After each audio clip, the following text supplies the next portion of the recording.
Nous sommes en 2004, les JO d'Athènes attirent les foules, la Nintendo DS arrive sur le marché mondial et Plus belle la vie débarque pour la première fois à la télévision.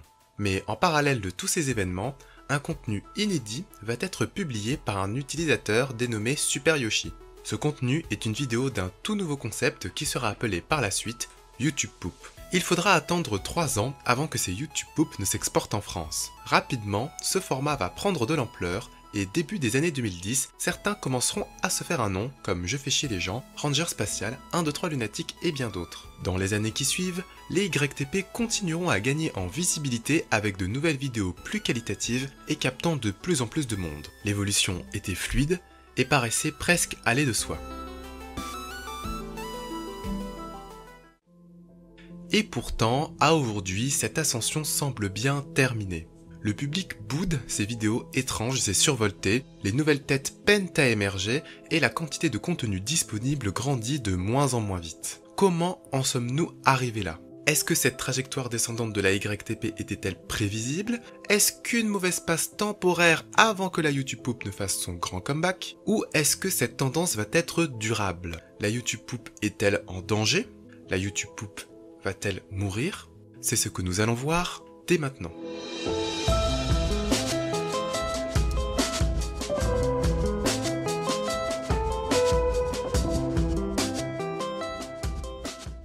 Avant de trancher sur la question de la mort supposée ou non de la YTP, nous allons commencer par voir dans quel état elle se trouve à l'heure actuelle. On l'a vu, la YouTube Poop n'est pas au meilleur de sa forme et cela peut se confirmer de multiples manières. La première est lorsque l'on regarde le nombre de chaînes ayant récemment émergé sur la plateforme. Si on prend une période de 4 ans et que l'on regarde qui a atteint les 50 000 abonnés dans ce laps de temps, très peu de personnes sont concernées. Si on ajoute à ça la condition que la chaîne devait être peu ou pas connue 4 ans en arrière, le constat est simple, aucune chaîne de YTP n'a atteint cet objectif. Un pooper qui serait par exemple passé de 1000 à 50 000 abonnés dans les 4 dernières années, à ma connaissance, je n'en connais pas. De manière globale, le nombre d'abonnés et de vues des YTP n'est pas au mieux de sa forme, et ça, j'ai pu en avoir la confirmation en discutant avec d'autres créateurs. Donc les chiffres déjà c'est pas trop ça, mais il y a aussi d'autres angles possibles pour analyser l'état de la YouTube Poop. La YTP est perçue comme un concept du passé. Les gens n'en ont pas forcément une mauvaise image, mais la plupart n'iraient pas en regarder de leur plein gré à l'heure actuelle. Au mieux, s'ils tombent dessus par hasard, ils pourraient se dire « Ah, c'est sympa, ça me rappelle ces vieilles vidéos de l'époque ». Ce sentiment peut s'expliquer de plusieurs manières. D'abord, le pic de popularité du concept remonte maintenant à plusieurs années. Certains considèrent que ça va de 2012 à 2014, d'autres pencheraient plus vers l'époque de 2017 à 2019. Il n'y a pas vraiment de consensus là-dessus, mais une chose est sûre, 2019 est la dernière année citée par les gens quand on parle d'âge d'or de la YTP. C'était déjà il y a 5 ans, soit avant le Covid. Dans la tête des gens, ça commence à faire loin. Il y a également le fait que les codes et les sources utilisées pour faire des YouTube Poop ont peu évolué. En 2012, faire une parodie avec comme source Le jour où tout a basculé, Un dîner presque parfait ou la pub Carglass, c'était juste parodier des émissions ou extraits du quotidien. Mais aujourd'hui, la plupart de ces sources ne passent plus à la télé ou ont beaucoup évolué au niveau de la forme. Néanmoins, elles continuent à être des sources récurrentes comme si on était resté dans l'ombre des YTP d'avant. Et la raison importe peu, que ce soit un clin d'œil bienveillant, un manque d'idées de source ou autre chose, au final, la perception comme quoi la YTP serait un concept du passé se renforce. Un autre point qui peut être soulevé sont que les personnes les plus populaires de la YTP n'ont pas été très présentes sur la plateforme durant ces dernières années, notamment pendant le confinement. Car oui, le confinement et les couvre-feux ont permis à certains concepts et certaines plateformes de tirer leur épingle du jeu. On peut penser notamment à Twitch dont le nombre d'utilisateurs a doublé entre 2019 et 2020. Ça n'a pas vraiment été le cas de la YTP qui s'est faite plutôt discrète et n'a pas tiré parti de ce moment très particulier. Une dernière explication vient du décalage entre ce qu'est devenu YouTube et ce qu'est devenu la YTP, et pour le coup, je pense qu'il faut qu'on s'attarde un peu sur ce point. Le contenu YouTube a beaucoup évolué au cours de toutes ces années et c'est bien normal. Par exemple, en 2010, Poster une vidéo en HD était difficile, gagner de l'argent grâce à ces vidéos était extrêmement rare, alors en faire un métier c'était mission impossible. À l'époque d'ailleurs, aucune chaîne française ne dépassait le million d'abonnés, à l'exception peut-être de Rémi Gaillard, et encore c'est pas si sûr que ça. Je n'ai pas réussi à retrouver cette information, mais s'il avait le million, il était bien le seul en France. À l'heure actuelle, ça n'est plus tout à fait la même chose, puisqu'il y aurait près de 450 chaînes ayant dépassé ce cap, dont 8 au-delà de 10 millions d'abonnés. Et au-delà du nombre, les influenceurs ont aussi beaucoup plus de moyens pour produire leur contenu. La plupart ont une boîte de production et emploient plusieurs salariés. Les collaborations sont également de plus en plus nombreuses, que ce soit avec des marques, des associations et même des membres du gouvernement quand ça n'est pas carrément avec le président de la République en personne. Une anecdote qui est vraie.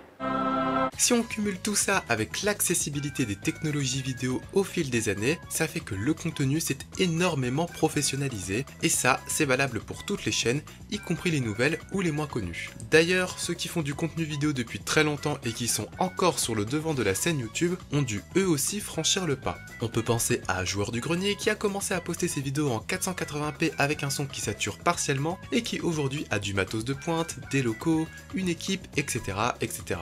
Sans tous ces changements, il y a fort à parier qu'il aurait disparu dans les limbes d'internet. A contrario, Hooper, un testeur de jeux vidéo qui s'est reconverti dans les live gaming, n'a pas suivi cette vague de professionnalisation, ou du moins que très partiellement. Et alors qu'il était une des personnalités les plus populaires parlant du jeu vidéo début des années 2010, il est aujourd'hui quasiment tombé dans l'oubli, gardant avec lui une communauté certes très fidèle, mais bien plus restreinte qu'un joueur du grenier. Cette professionnalisation a aussi contribué à une certaine normalisation des contenus, vu que tout le monde a des méthodes de travail similaires, ils font face aux mêmes contraintes et apportent souvent les mêmes solutions. À l'heure actuelle, le mode de financement d'une vidéo se fait de plus en plus via les sponsors. Et ces sponsors vous payent en fonction du nombre de vues que vous allez faire. Les influenceurs vont donc éviter de prendre des risques en sortant une vidéo qui sortirait de l'ordinaire, car une prise de risque mal calculée pourrait leur coûter cher. Ils doivent également veiller à garder une bonne image de marque, sinon les sponsors risqueraient de leur tourner le dos, ce qui mettrait en péril leur système économique et donc leur survie sur internet. Aussi, plus vous avez d'intermédiaires à satisfaire, plus le nombre de contraintes augmente et plus le choix des réponses qui s'offrent à vous diminue, jusqu'à ce que tout le monde finisse, par simplicité, d'opter pour la même réponse. C'est quelque chose qui est très visible, notamment dans le monde professionnel. Les grosses entreprises, bien que concurrentes, partagent souvent le même type de process interne, la même organisation, le même système hiérarchique, etc. C'est d'ailleurs assez ironique de voir à quel point les ressemblances peuvent être frappantes, alors que ces dernières se vantent de se démarquer de la concurrence, qu'elles sont uniques et à la pointe. Bref, cette professionnalisation du contenu YouTube fait qu'une norme est de plus en plus apparente, laissant sur le banc ceux qui ne la suivent pas. Et il est clair que la YTP n'a pas vraiment suivi le mouvement. Une des raisons de la perte de popularité des YouTube Poop, c'est que c'est un concept qui n'a pas suivi la tendance de professionnalisation du contenu. Ça a eu comme effet de marginaliser la YTP du contenu mainstream, et ça renvoie également une image d'un contenu passé qui aurait fait son temps, ce qui rend plus difficile la visibilité globale des YouTube Poop. Nous sommes également à un moment où les créateurs de contenu se mettent de plus en plus en avant dans leurs vidéos, mais aussi sur les réseaux sociaux.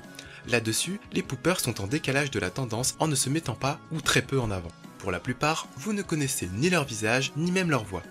Et en ce qui concerne les vidéos, c'est souvent la source utilisée qui sera mise en avant plutôt que la personne qui a fait la vidéo. En plus, la norme est d'ajouter dans le titre de nos vidéos la mention YTPFR. Imaginez comment c'est galère pour une personne étrangère au concept de distinguer un pooper d'un autre quand l'appellation YTPFR est présente partout, que les miniatures se ressemblent et que les sources utilisées sont similaires. La qualité de la production des YTP est d'ailleurs plutôt amateur. Je ne veux pas dire par là que c'est nul, mais quand en face on a des chaînes avec des monteurs dédiés, des réalisateurs, des graphistes, des agents qui gèrent la com et une cadence de publication élevée, face à nos YTP faites maison qu'on met 3 mois à sortir, on ne fait pas vraiment le poids. Bien sûr, c'est important de se faire plaisir à faire des vidéos, de ne pas se forcer et de ne pas avoir que l'argent et les vues en tête. Mais il y a un juste milieu entre inonder YouTube de plein de shorts et sortir un projet expérimental tous les 10 mois. Ce que je dis là est une simple analyse et non un jugement de valeur. Cela peut être cool de se lancer dans un gros projet, mais ça peut être aussi très stimulant de se lancer dans des projets plus courts, aux deadlines plus rapprochés. C'est d'ailleurs quelque chose de récurrent dans le monde créatif, comme avec les game jams pour les jeux vidéo ou les festivals pour les courts-métrages. Ce type de contenu permet de progresser énormément et de rencontrer plein de gens sympas. Il faut venir un minimum préparé car le rythme y est intense, mais cela peut être une expérience riche et intéressante. Ce décalage entre la YTP et YouTube s'explique également par d'autres facteurs. Très souvent, la personne qui commence à faire des YTP n'a pas ou très peu d'expérience dans la vidéo. Comme c'est un concept accessible et plutôt facile à faire puisqu'il ne suffit que d'un logiciel de montage pour commencer, cela attire ceux qui veulent se lancer dans les vidéos facilement et sans frais. Et puis, avec le temps, lorsqu'on a appris à monter des vidéos, il arrive souvent que les personnes veulent passer à autre chose. Entre les obligations personnelles, la lassitude de faire la même chose ou la possibilité de vivre de sa création de manière générale, il y a tout un tas de raisons pour que ces personnes devenues expérimentées finissent par s'éloigner de la YouTube Poop. D'ailleurs, après autant d'années à faire des vidéos, que deviennent ces vétérans de la YTP ? Est-ce que les vétérans de la YTP ont une influence sur l'état actuel de la YouTube Poop ? S'ils ont réussi à mettre en avant ce genre de vidéo, on peut aussi penser qu'ils ont la capacité de la laisser en retrait. Je le précise d'avance, je ne vise personne car le but est d'essayer de comprendre les rôles et les dynamiques de chacun au travers d'un univers aussi gazeux que celui de la YouTube Poop. Qu'ont fait ces personnes lorsqu'elles étaient au sommet de leur popularité ? Une partie est devenue inactive, mais la majorité se sont surtout tournées vers un autre domaine de création. Cela peut être la musique, le montage vidéo, le motion design et bien d'autres choses. La notoriété acquise via les YouTube Poop ont pu leur servir de point de départ afin d'essayer un autre domaine créatif avec une communauté déjà établie. Elles ont pour la plupart changé de concept, mais qu'en est-il de leur chaîne YouTube ? Bien souvent, elles restent inactives quand les vidéos ne sont pas carrément supprimées, soit par YouTube, soit par la personne elle-même. Et ce passif d'anciens poopers, ils n'en parlent que très rarement sur leurs nouveaux canaux, ce qui fait que rares sont leurs nouveaux abonnés à le savoir. J'ai constaté ça lorsque j'ai parlé d'un 2-3 lunatiques à mes potes, pas mal de gens le connaissaient pour ses épiques pixel battle ou ses apparitions sur Twitch avec la team du lundi, pourtant, aucun d'entre eux ne savait qu'il avait fait des YTP avant ça, et encore moins qu'il était un des pionniers du genre. Personnellement, ça m'avait pas mal surpris, j'étais persuadé qu'il le savait vu que ça me paraissait évident, mais en fait pas du tout. Ça traduit quelque chose de très récurrent dans ce que font la plupart des anciens poopers, ils coupent les ponts purement et simplement lorsqu'ils ont changé de contenu. Leur ancienne chaîne devient inactive, leur nouveau contenu ne fait pas référence à la YTP et le monde de la YTP perd une figure importante presque du jour au lendemain.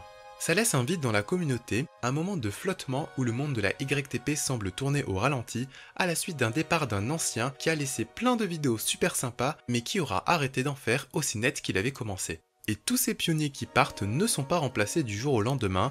Comme dit précédemment, dans les 4 dernières années, aucun pooper n'a vraiment percé, ou du moins pas autant que ceux de la génération d'avant. Il vient peut-être de là, ce sentiment que la YTP n'est plus dynamique. Les nouveaux poopers sont loin de rivaliser avec l'audience et l'influence des anciens poopers qui, pour la plupart, sont désormais partis sur d'autres projets. Bon, je ne veux pas avoir l'impression de cracher dans la soupe en critiquant les anciens de la YTP, après tout, c'est grâce à eux si on est aussi nombreux à regarder des YouTube Poop aujourd'hui. Leurs vidéos nous ont fait rire et nous ont suffisamment marqués pour que certains en fassent à leur tour. Et puis, changer de domaine de création reste quelque chose de délicat qui peut s'avérer être un échec malgré le soutien d'une communauté déjà présente. Ça semble donc logique de mettre toute son énergie pour mettre sur pied des nouveaux projets afin de maximiser leur réussite. D'autant plus que ces projets peuvent, contrairement au YouTube Poop, avoir une vocation à être viable financièrement parlant. Vivre de ses créations est extrêmement difficile et quand on voit que cela peut se concrétiser, on met tout en œuvre pour pouvoir y parvenir, même si cela signifie de faire quelques concessions comme tourner le dos à l'univers de la YTP. Et puis si on voit le verre à moitié plein, ces personnes qui ont changé de concept de vidéo, ça peut aussi être un atout pour la YouTube Poop. La plupart des vétérans de la YTP n'ont pas arrêté les vidéos du jour au lendemain. Souvent, ils se sont reconvertis en devenant monteurs pour un gros vidéaste ou en faisant un autre concept. Et même si, de prime abord, ce changement semble être une rupture totale avec ce qu'il se faisait avant, en réalité, ça n'est pas aussi simple que ça. Toutes les années à être dans la sphère YTP finit par avoir un impact sur leur travail et cela va se ressentir dans le rythme de la vidéo, le type d'humour et autres, et ça de manière consciente ou inconsciente. Tout ce qui est effet de glitch, de saturation ou de déformation sont des effets qui, au début des années 2010, n'étaient utilisés que dans le contenu amateur et particulièrement dans les YouTube Poop. Pourtant, à aujourd'hui, ce sont des effets que l'on retrouve dans de grosses vidéos mainstream à plusieurs milliers, voire millions de vues. Quelle idée de merde! Tout ça fait que lorsqu'une personne regarde une YouTube Poop pour la première fois et voit ce genre d'effet, ça paraîtra un peu moins bizarre et what the fuck, car ce sont des effets qu'elle aura déjà vus. Ça a comme effet de rendre les YouTube Poop un peu moins niche qu'elles le sont, c'est comme si la norme se décalait vers la YTP du fait d'emprunter une partie de ses codes. Ce phénomène a un nom que vous connaissez peut-être qui s'appelle la fenêtre d'Overton.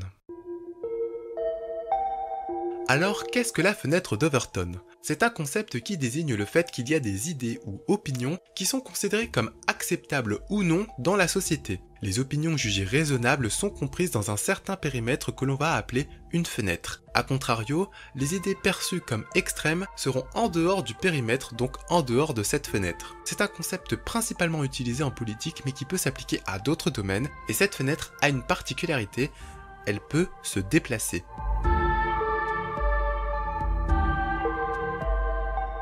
Prenons un exemple concret qui n'a rien à voir avec YouTube. Le droit de vote universel des femmes est une idée qui, en 1820, semblait complètement impensable. C'est une pensée jugée extrême, elle est donc éloignée de la fenêtre d'Overton. 100 ans plus tard, cette idée est jugée trop radicale pour être un droit. Cependant, ce n'est plus une idée aussi folle qu'auparavant, les femmes peuvent d'ailleurs déjà voter, mais uniquement pour les élections locales. Le sujet fait même l'objet de vifs débats à l'Assemblée nationale ainsi qu'au Sénat. Ici, la fenêtre d'Overton s'est déplacée vers cette proposition sans pour autant l'intégrer à son espace. Si on refait un bond de 100 ans en avant pour arriver à notre époque, l'idée du droit de vote universel des femmes est bien acquise.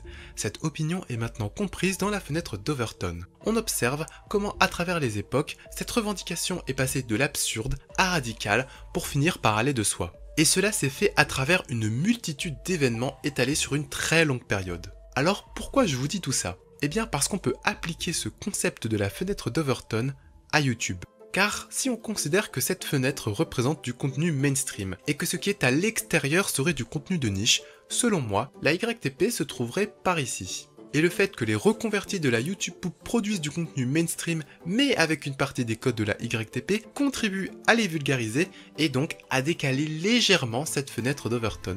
En résumé, la YouTube Poop est un contenu de moins en moins niche car les codes se démocratisent petit à petit. Cela est dû entre autres à sa longévité et à la vulgarisation de ses codes. Mais dans le même temps, le contenu peine à se renouveler et a du mal à s'adapter aux différentes évolutions. Nous sommes donc dans cet entre-deux où tout est possible. La YTP pourrait très bien mourir dans les prochaines années, elle pourrait aussi devenir un contenu quasi mainstream ou alors rester un contenu de niche mais actif. Maintenant que l'on a mieux cerné la place qu'occupait la YTP sur YouTube, il est temps de passer aux solutions qui pourraient permettre de maintenir voire de développer les YouTube Poop.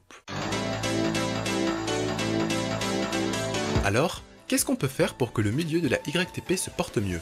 Quelles sont les solutions qui existent? Avant de vous donner quelques pistes, laissez-moi vous raconter l'histoire d'une communauté qui a survécu malgré vents et marées. La communauté dont je vais vous parler nous vient d'un jeu du nom de Super Smash Bros Melee.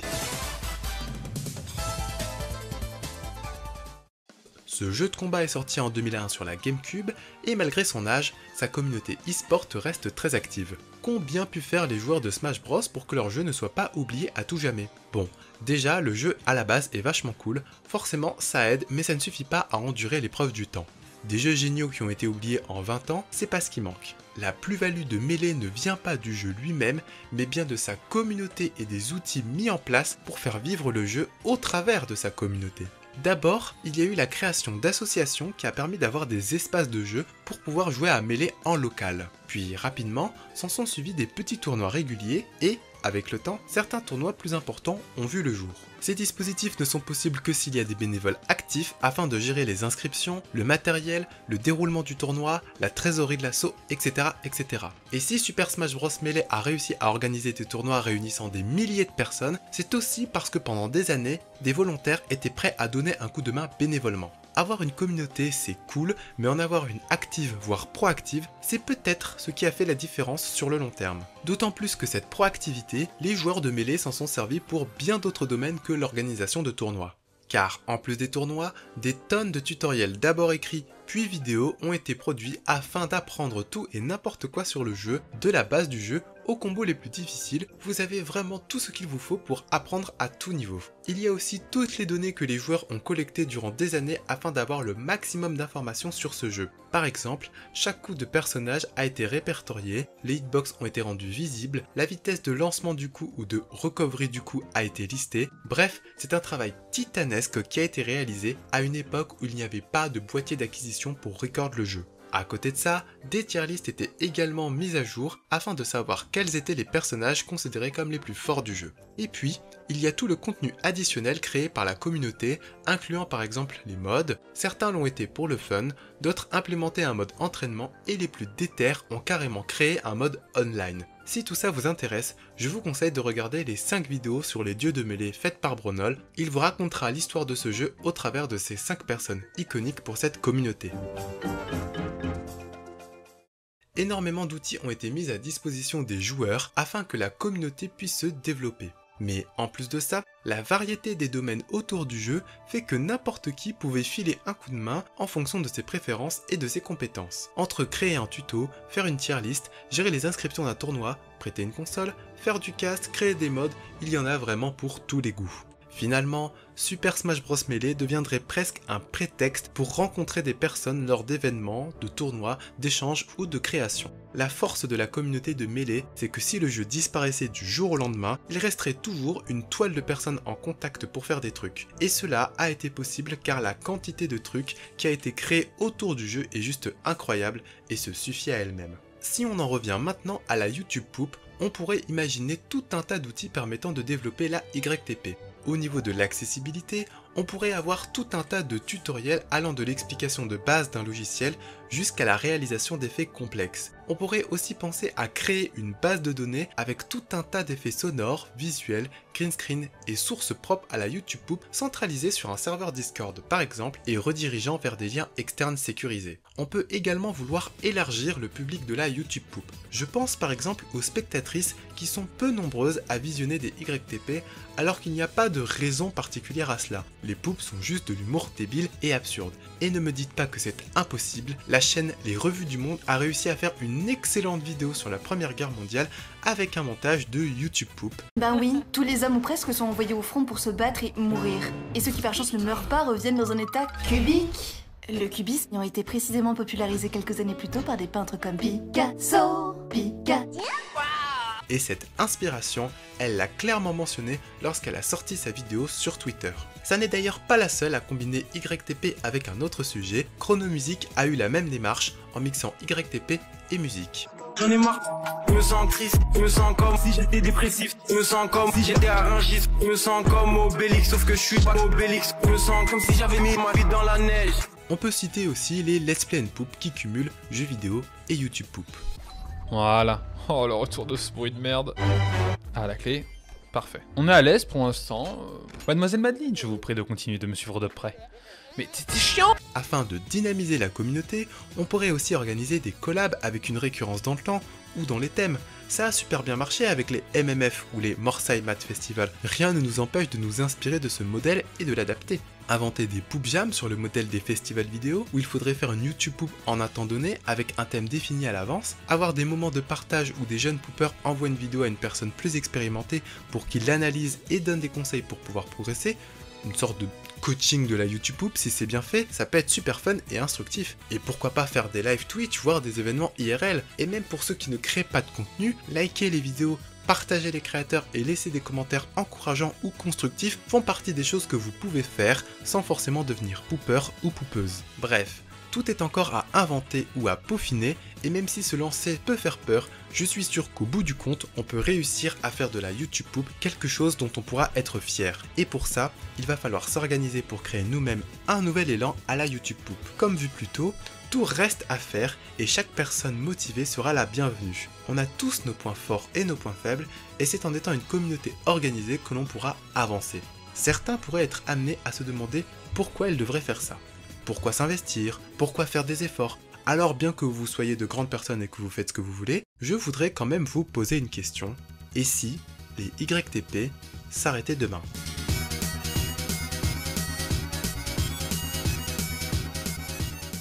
Imaginez-vous un dimanche. Vous n'avez pas grand chose à faire, vous êtes fatigué, alors vous choisissez de vous perdre sur internet jusqu'à vous dire « Tiens, et si je regardais une poupe ?» Vous tapez YTPFR et là, rien. YouTube pense que vous avez tapé une chaîne de caractères aléatoires et ne trouve rien. Alors, vous tentez d'écrire autre chose, mais rien n'y fait. Tout semble avoir disparu. Une partie d'internet s'en est allée, sans prévenir et sans laisser de traces. Ça vous paraît irréaliste? Impossible? Pourtant, à l'heure actuelle, des pans entiers d'internet disparaissent tous les jours. Regardez les jeux faits sous Flash par exemple, très populaires dans les années 2000 et 2010, eh bien ils ont pour la plupart disparu depuis qu'Adobe a mis fin à Adobe Flash Player fin 2020. Personne n'aurait pu prédire que le support de Flash allait être arrêté, et encore moins aussi rapidement au vu des quantités gigantesques de jeux qu'il utilisait. Ce qui est arrivé aux jeux Flash arrive également à des musiques, des images, des vidéos et plein d'autres médias. Ils sont renommés sobrement des Lost Media. Et si le sujet vous intéresse, je ne peux que vous conseiller la chaîne de FedUp qui parle de plein de trucs super chouettes et notamment de ces Lost Media. Pour revenir à notre sujet, ceux qui traînent sur YouTube depuis très longtemps ont pu voir la disparition de très nombreuses YouTube poop, soit parce que les créateurs les ont supprimés, ou soit parce qu'avec les réglementations de plus en plus restrictives, des tas de vidéos se font démonétiser, shadowban, voire supprimer. Rappelle quand même qu'en 2023, YouTube a interdit l'utilisation de gros mots ou des mots violents sous peine de voir votre vidéo démonétisée. C'est la raison pour laquelle vous voyez de plus en plus de vidéastes biper le moment où ils utilisent ce genre de mots. Personne aurait pu croire ça il y a quelques années, et pourtant, cette réglementation est bien présente sur la plateforme. Imaginez que YouTube décide d'aller plus loin et choisisse de ne pas mettre en avant les vidéos contenant des gros mots afin de protéger les enfants, ou qu'ils décident eux-mêmes d'amputer une partie de la vidéo jugée trop grossière. Ils le font déjà pour les vidéos utilisant des musiques non libres de droit. Ils pourraient élargir ce procédé s'ils le voulaient. Et ces nouvelles règles toujours plus restrictives au nom de la sécurité des enfants, ça va bien au-delà de YouTube.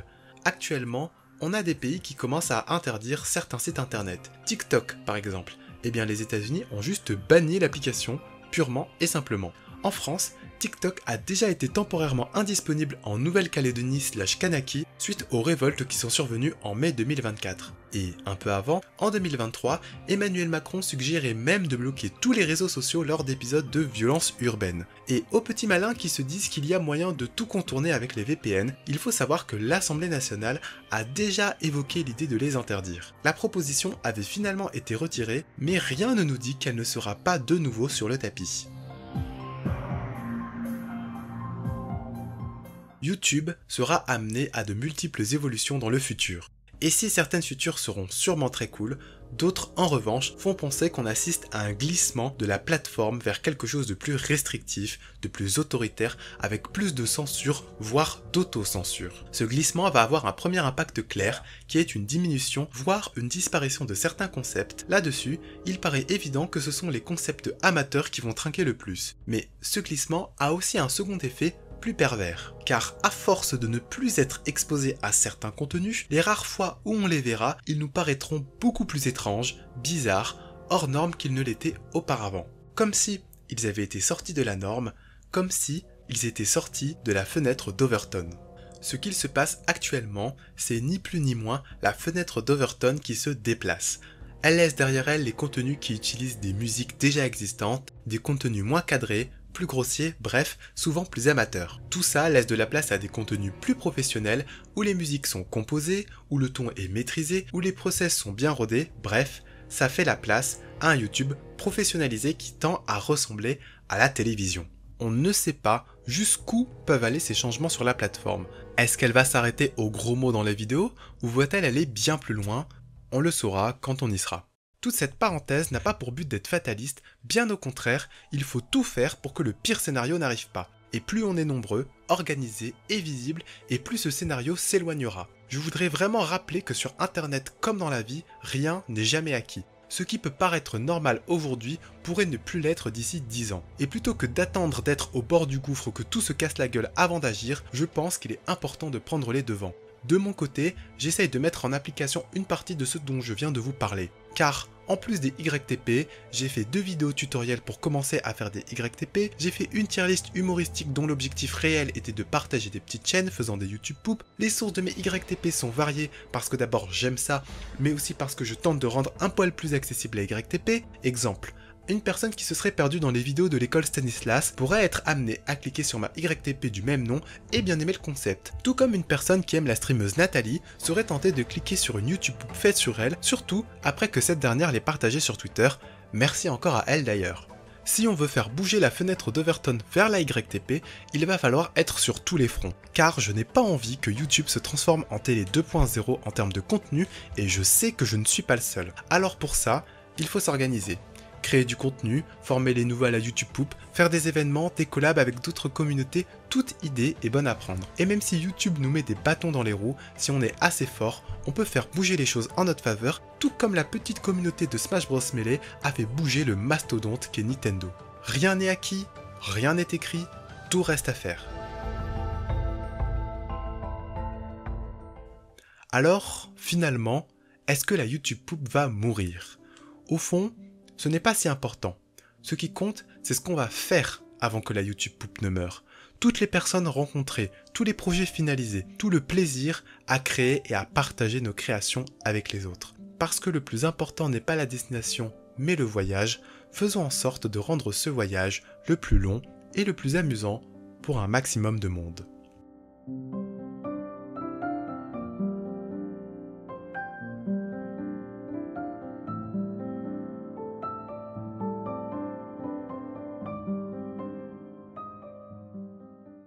Merci beaucoup d'avoir regardé cette vidéo essai en entier, c'est la première fois que je tente un format de ce genre, donc n'hésitez pas à me faire des retours dans les commentaires. Si vous l'avez trouvée intéressante, le like et le partage font toujours très plaisir. Quant à moi, je vous dis à la prochaine, ciao!